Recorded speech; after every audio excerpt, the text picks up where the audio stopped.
दोस्तों, स्वागत है आपको हमारे चैनल में। दोस्तों, मैं फिर से महात्मा गौतम बुद्ध की एक कहानी लेकर आया हूं। तो चलिए बिना समय गवाए कहानी को शुरू करते हैं। दोस्तों, पहले मैं एक बात बताना चाहता हूं। दोस्तों, आप लोग पूरा वीडियो नहीं देखते हो, पूरा वीडियो देखा कीजिए, तभी आप कहानी को अच्छे ढंग से समझ पाएंगे। दोस्तों, कहानी की शुरुआत कुछ इस तरह से होती है कि ये बात उन दिनों की है जब बुद्धा मरवन में अपना समय व्यतीत कर रहे थे। इस समय तक बुद्धि की प्रसिद्धि दूर दूर तक फैल चुकी थी। बहुत दूर दूर से लोग अपनी चिंताओं और परेशानियों का समाधान खोजने के पास आते थे। ऐसे ही एक दिन जब बुद्धा मरवन में अपने शिष्यों को प्रवचन दे रहे थे तो एक अधेड़ उम्र का व्यक्ति अपने 2021 वर्ष के पुत्र को अपने साथ लिए बुद्धि की तरफ चला आ रहा था। जब यह प्रवचन स्थल के पास पहुंच गए तो एक नजर उन पर डाली और इशारे से बैठने के लिए कहा।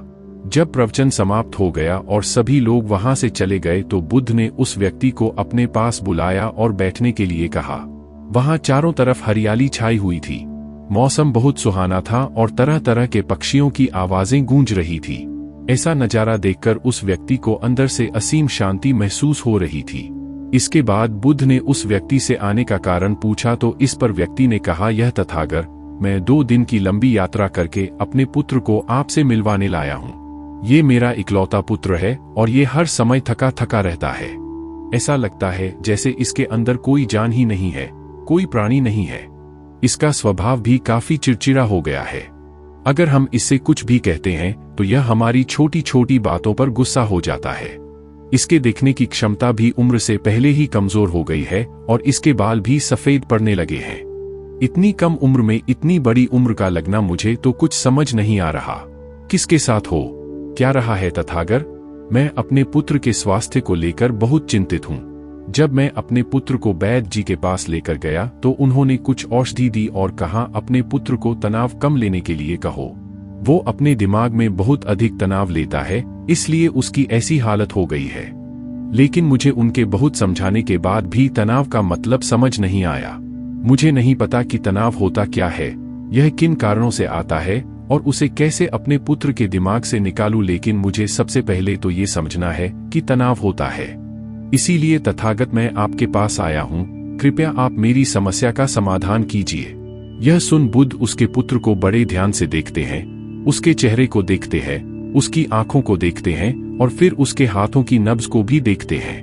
यह सारी विधि करने के पश्चात बुद्ध उस व्यक्ति से कहते हैं, तनाव लेना तो कोई नहीं चाहता, लेकिन फिर भी यह तनाव लोगों के दिमाग को दीमक की तरह पकड़ लेता है और व्यक्ति जान भी नहीं पाता कि वह तनाव में जी रहा है।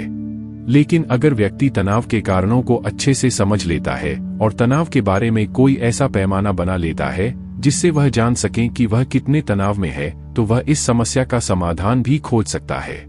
सबसे पहले तो तुम ये समझो कि तनाव होता क्या है। जब भी कोई व्यक्ति कोई काम कर रहा होता है लेकिन उसका मन कहीं दूर भटक रहा होता है, कल्पनाओं में होता है, तो उसके शरीर और मन के बीच एक दूरी पैदा हो जाती है।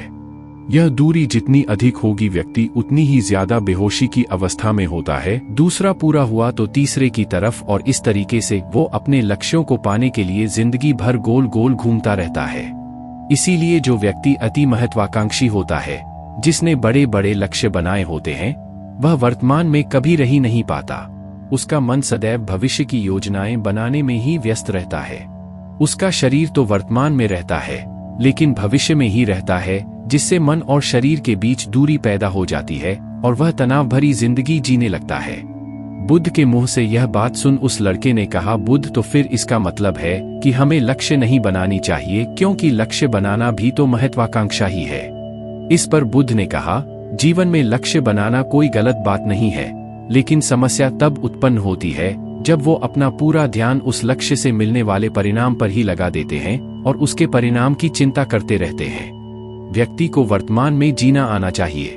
आप लक्ष्य बनाइए और उस लक्ष्य की प्राप्ति के लिए कड़ी मेहनत करिए, लेकिन साथ ही साथ आपको इस बात का भी ज्ञान होना चाहिए कि आप अभी वर्तमान में जी रहे हैं और वर्तमान ही सत्य है।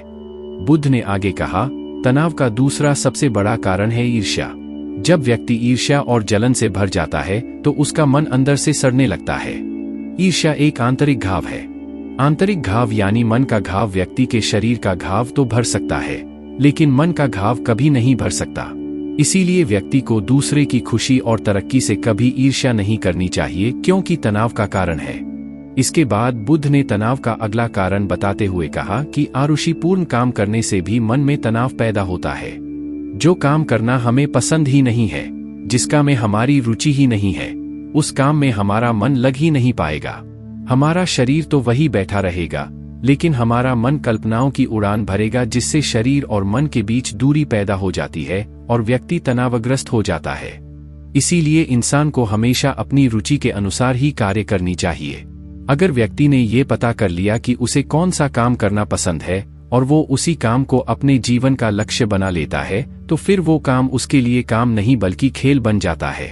फिर बुद्ध ने कहा, तनाव का चौथा कारण होता है किसी दूसरे से अच्छा रखना। बुद्ध ने उस व्यक्ति की ओर इशारा करते हुए कहा, एक पिता होने के नाते तुम्हारी अपने पुत्र से बहुत सी अपेक्षाएं होंगी कि तुम्हारा पुत्र एक बहुत ही कामयाब इंसान बने, तुम्हारा नाम रोशन करे, जैसा तुम चाहते हो उस तरह का जीवन जिए, तुम्हारी हर बात मानी। लेकिन क्या आज तक कभी किसी की सारी अपेक्षाएं पूरी हुई है? जब भी कोई व्यक्ति किसी दूसरे से कोई अपेक्षा रखने लगता है तो वो अनजाने में अपने लिए तनाव पैदा करने लगता है। जरा सोचो कि अगर तुम्हारा बेटा तुम्हारे अनुसार काम नहीं कर रहा और वो नहीं बन पा रहा जो तुम उसे बनाना चाहते हो, तो निश्चित रूप से तुम्हारे दिमाग को तनाव पकड़ लेगा।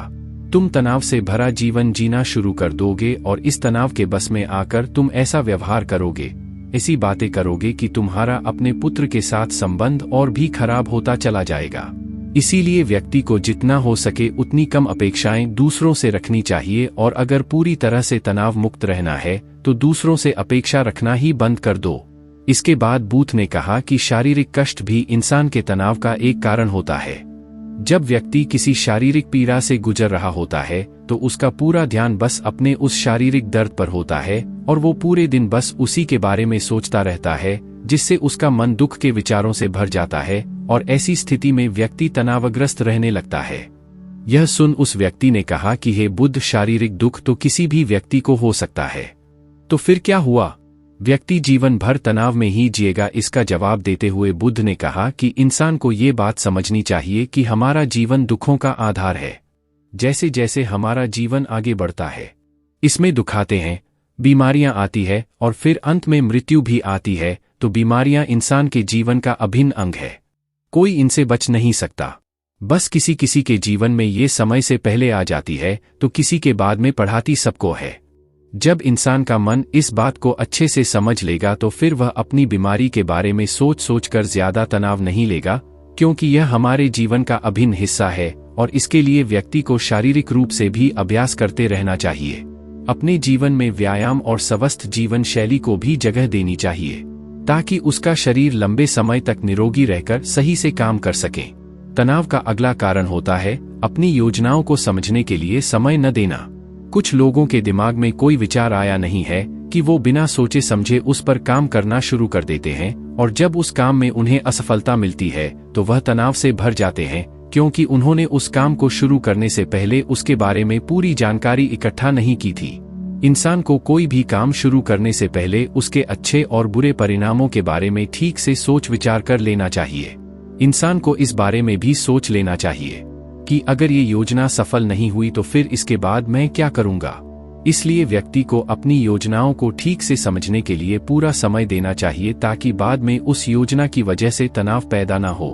तनाव का सातवां सबसे बड़ा कारण होता है टालमटोल करना, आज के काम को कल पर टालना। आप लोगों ने ये कहावत तो सुनी होगी कि आलसी इंसान के शरीर का सबसे बड़ा शत्रु है। इंसान आलस्य की वजह से आज के काम को कल के लिए टाल देता है और फिर काम को टालना उसकी आदत बन जाती है। काम को कल पर टालने वाले व्यक्ति का काम कभी भी समय पर पूरा नहीं हो पाता, और अगर किसी तरह से पूरा हो भी जाता है तो वह उतना अच्छा नहीं हो पाता जितना अच्छा उसे किया जा सकता था, और फिर यह बात व्यक्ति के अंदर तनाव पैदा करती है। लेकिन काम को टालना या काम को एकदम अंत समय पर करना एक आदत है, इसीलिए व्यक्ति ना चाहते हुए भी बार बार अपनी इस आदत का शिकार बन जाता है और काम को टालता रहता है, और फिर जब काम की समय सीमा पास आ जाती है तो वह तनाव से भरकर काम को पूरा करने का प्रयास करता है। इसीलिए तनाव मुक्त रहने के लिए व्यक्ति को काम को टालने की आदत छोड़नी पड़ेगी, और यह तभी संभव है जब व्यक्ति काम को समय से पहले खत्म करने का निश्चय करे। सबसे आखिरी और सबसे प्रमुख कारण जो तनाव का होता है वो है ज्यादा सोचना। लगातार सोचते रहना भी एक बीमारी है और यह उस व्यक्ति में सबसे ज्यादा पाई जाती है जो कपोल कल्पनाएं करता है, जो अतीत की घटनाओं और भविष्य की बातों के बारे में सोचता रहता है, जो बेवजह के अनुमान लगाता रहता है। इसीलिए व्यक्ति को ज्यादा सोचने की आदत पर लगाम लगाना चाहिए। इसके लिए जितना हो सके खुद को काम में व्यस्त रखना चाहिए और हर दिन ध्यान का अभ्यास करने को अपने जीवन का हिस्सा बना लेना चाहिए। बुद्ध के मुंह से यह सारी बातें सुनकर उस व्यक्ति ने हाथ जोड़कर कहा, बुद्ध मेरा पुत्र तो अभी मात्र 20 वर्ष का ही है और इसमें अभी इतनी समझ भी नहीं है कि यह आपकी बताई सारी बातों का एक साथ पालन कर सकें। आप कृपया करके तनाव मुक्त रहने का कोई आसान सा तरीका बता दें जिससे मेरा बेटा उसका अनुसरण भी कर सके और तनाव मुक्त भी रह सके। उस व्यक्ति की यह प्रार्थना सुन बुद्धि ने कुछ सोचते हुए जवाब दिया, अगर तुम इतनी सारी बातों का पालन नहीं कर सकते तो इसके लिए एक बहुत ही आसान विधि है। तुम एक बार मैं एक काम को करने पर ध्यान लगाओ भी काम कर रहे हो, उस समय पर सिर्फ उसी काम को करो, सिर्फ उस पर ही अपना पूरा ध्यान लगाओ और अगर तुम्हारा मन इधर उधर भटक जाता है तो जैसे ही तुम्हें याद आए उसे वापस फिर उसी काम में लगा दो। ये सबसे आसान और अच्छा तरीका है तनाव मुक्त रहने का।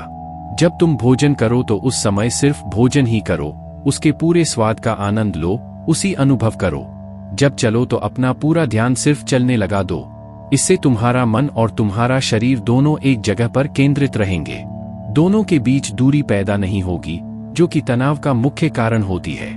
दोस्तों, आज की युवा पीढ़ी एक ही समय पर 2-2, 3-3 काम करने के आदी हो चुकी है, जैसे फोन पर बात करते हुए गाड़ी चलाना, खाना खाते हुए टीवी देखना, ये फोन चलाना और फिर इनकी शिकायत रहती है कि मैं तनाव में जी रहा हूँ, मेरा मन शांत रहता है, मैं चिड़चिड़ा सा हो गया हूँ। जब कोई व्यक्ति एक ही समय पर 3-3 काम करेगा तो तनाव पैदा होना तो स्वाभाविक है, क्योंकि दिमाग तो एक समय पर पूरा ध्यान लगाकर सिर्फ एक ही काम कर सकता है। पूर्ण रूप से एक ही समय पर 2 कामों पर ध्यान कभी नहीं लग सकता। इसीलिए जहां तक संभव हो सके एक समय पर सिर्फ एक ही काम करने का प्रयास करें, वो भी पूरे ध्यान के साथ। दोस्तों, आशा करता हूं कि आपको इस स्टोरी से काफी कुछ सीखने को मिला होगा। फ्रेंड्स, हमें उम्मीद है कि आप सभी दोस्तों को चिंता में खुद को बर्बाद मत करो। ये कहानी आप लोगों को पसंद आई या नहीं? अगर अच्छी लगी हो तो हमें मोटिवेट करने के लिए कृपया लाइक और शेयर करें। ऐसी ही और गौतम बुद्ध की कहानी सुनने के लिए हमारे चैनल को सब्सक्राइब कर लें। थैंक्स।